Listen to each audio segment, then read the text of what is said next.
తరం మారుతుంది, రాజకీయాలు మారుతున్నాయి.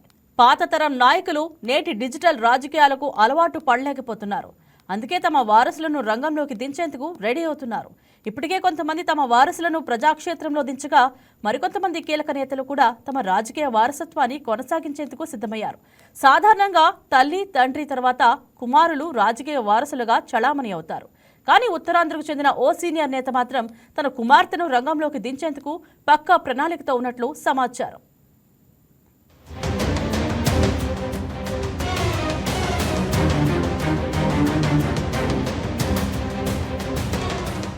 ఆంధ్రప్రదేశ్ రాజకీయాల్లో వారసుల ఎంట్రీకి ఇప్పటికే రంగం సిద్ధమైంది. అయితే ఉత్తరాంధ్రకు సంబంధించిన ఒక వైసీపీ సీనియర్ నేత వారసురాలని త్వరలోనే రాజకీయ ప్రవేశం పెట్టబోతున్నారని రాజకీయ వర్గాల్లో చర్చ నడుస్తుంది.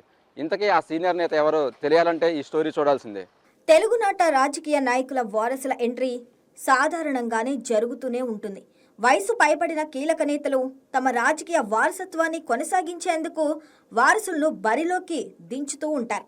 ఏపీ రాజకీయాల్లో ఇటీవల వారసుల ఎంట్రీ ఎక్కువైంది. ముఖ్యంగా వైసీపీకి చెందిన కీలక నేతలు భూమన కరుణాకర్ రెడ్డి, చెవిరెడ్డి భాస్కర్ రెడ్డి, పేర్ని నాని తదితరులు 2024 ఎన్నికల్లోనే తమ వారసులను రంగంలోకి దించారు. అయితే ప్రజాక్షేత్రంలో గ్రాండ్గా ఎంట్రీ ఇచ్చి వారసులందరూ ఓడిపోవటం తీవ్ర చర్చనీయాంశమైంది. దీంతో మిగిలిన నాయకులు తమ వారసుల ఎంట్రీకి సరైన సమయం కోసం ఎదురు చూస్తున్నారు.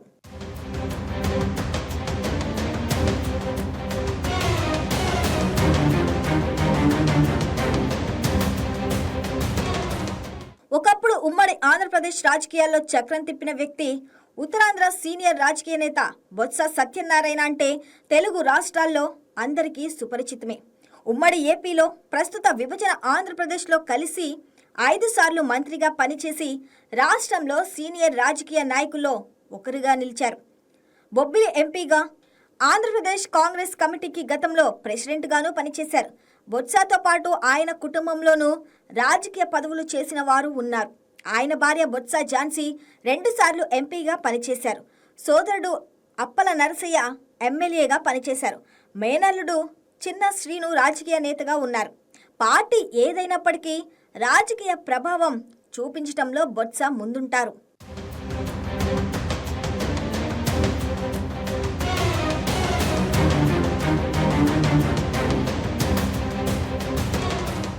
అయితే విజయనగరం జిల్లాను శాసించిన ఆయన మొన్నటి ఎన్నికల్లో చేదు అనుభవం ఎదుర్కొన్నారు. ప్రస్తుతం శాసన మండలిలో ప్రతిపక్ష నేతగా కీలక పాత్ర పోషిస్తున్నారు. ఈ నేపథ్యంలో తన రాజకీయ వారసత్వం కొనసాగించడానికి బొత్స సిద్ధపడ్డారనే చర్చ జోరుగా సాగుతుంది. బొత్స సత్యనారాయణకి కుమారుడు సందీప్, కుమార్తె అనుష సంతానంగా ఉన్నారు. ఇద్దరూ వైద్య వృత్తిలోనే కొనసాగుతున్నారు. కొడుకు సందీప్ గతంలో కొంత రాజకీయాల్లో ఉన్నప్పటికీ అంత యాక్టివ్గా పనిచేయలేదు. ఇక MBBS పూర్తి చేసిన కూతురు అనుష ఈ మధ్య తండ్రితో కలిసి పొలిటికల్ మీటింగ్లో పాల్గొనటం, కార్యకర్తల మీటింగ్కి హాజరవుతున్నారు. దీంతో త్వరలోనే ఆమె రాజకీయ ప్రవేశం ఇవ్వనున్నట్లు చర్చించుకుంటున్నారు.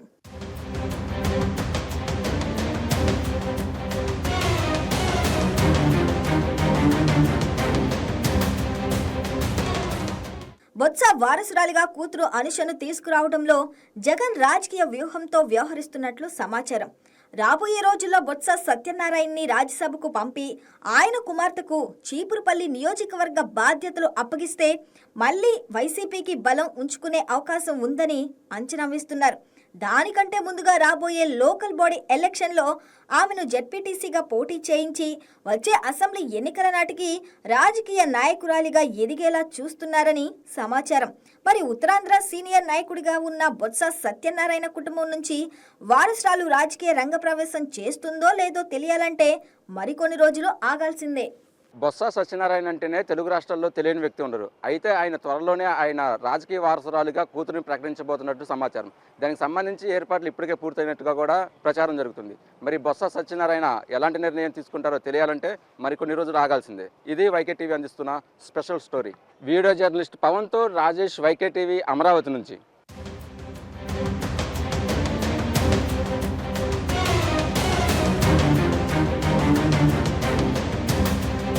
ఈ వీడియో మీకు నచ్చినట్లయితే లైక్ చేయండి, షేర్ చేయండి, మా ఛానల్ కి సబ్స్క్రైబ్ చేయండి.